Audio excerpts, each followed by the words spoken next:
Good evening. Alex Salmond says he's the right man to lead his side into battle in the fight to win Scotland's independence referendum. This comes after a newspaper cartoon depicted him and the Prime Minister as albatrosses around the necks of their respective campaigns. And a newspaper poll suggested that some might be put off voting yes if Mr Salmond were to be the first leader of an independent Scotland. Andrew Kerr has this report. A warm welcome at the Glasgow Central Mosque this afternoon for a very popular character here. Alex Salmond has made great play of the Prime Minister being a liability for Better Together. Some may say the tables have turned. One newspaper poll suggested a third of people were put off voting yes because they dislike the SNP leader. And today, a newspaper cartoon depicted both men as albatross around the necks of their respective campaigns. Cartoons are cartoons. What I know is the SNP are performing extremely well. We're looking forward to working hard for a great result in the European elections. And I don't know, I can't think of any political party after 7 years in government had such a strong political lead. Now, we don't take it for granted. We're working extremely hard to keep that lead. Hoping to dent that, the Prime Minister continued his Scottish visit. In Lockerbie Academy this morning, a helpful answer to his question on the referendum ballot held by pupils. And the result was? It was 70% no and 30% yes. A win there, but is David Cameron an albatross around the neck of Labour-dominated Better Together as they search for success in the real campaign? This decision is of such a magnitude, it is irreversible. I think Scots get the sense of responsibility they've got. It's way beyond the individuals that are involved in this campaign. All the Scots I talk to, and I talk to a lot of them, are thinking about the issues at stake. Let's get on to the substance of those and let's talk about the facts of the matter. Personalities, policies and the odd selfie, the essential ingredients for any political campaign. Andrew Kerr, reporting Scotland. Well, the First Minister joined us here in the studio earlier. I started by asking him about his leadership of the independence campaign. Let's take this poll, for example. It's a poll in the Daily Record, not known for its enthusiastic support of the Yes campaign. And what the poll asked was, would you be more, less likely or no difference to vote yes if I was, as they said, Prime Minister? Well, let's just call it First Minister. If I was asked that question, I would say no difference.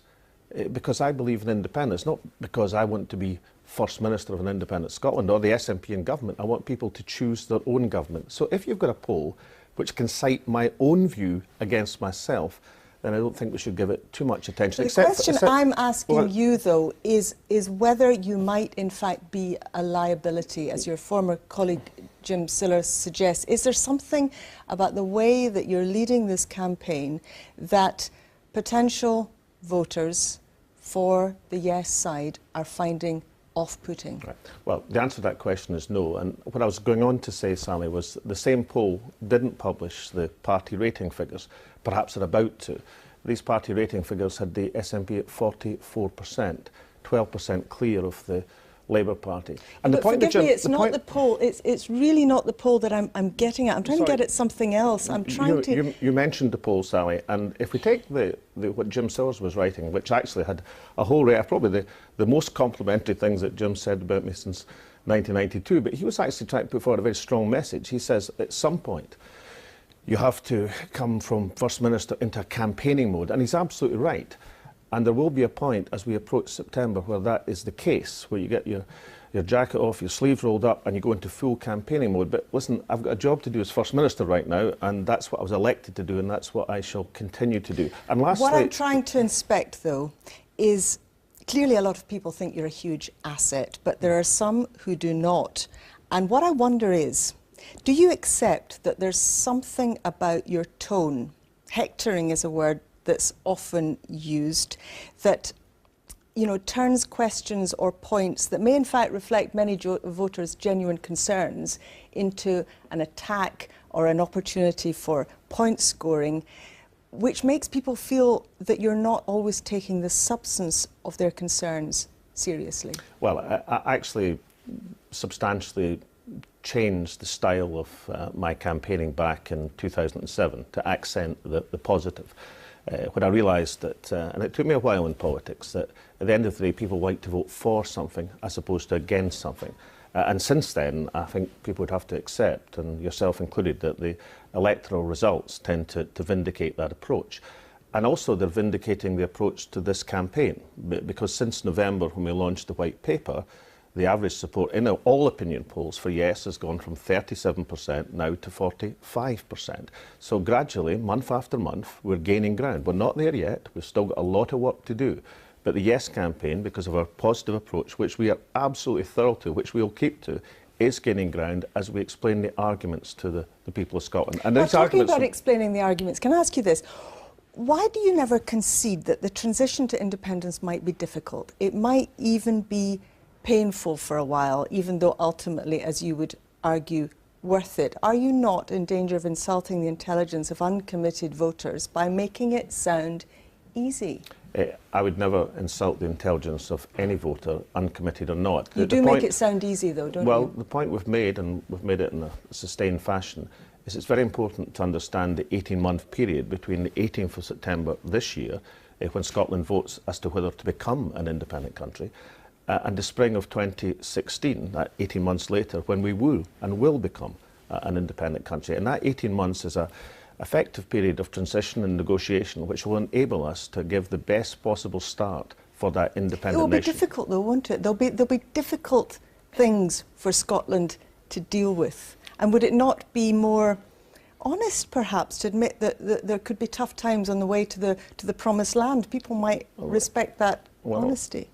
I've never said the promised land, but I think Scotland will be a more prosperous and, above all, a more equal society as an independent country. We'll face challenges like every society faces, but we'll have the ability to answer and respond to these challenges. If you take, for example, the demographic challenge that just about every country in Western Europe faces, yes, we'll have that challenge, but with independence, we'll have the ability to meet that challenge. For example, why on earth do we have great international students coming to Scotland for 4 years, raising their human capital, and then we deny them the opportunity, thanks to the Westminster government, to work and contribute to our country? There's an example of how you can respond to a challenge that all societies face with the powers of independence. Why do you think women are less likely to vote for independence than men? Well, it's quite interesting.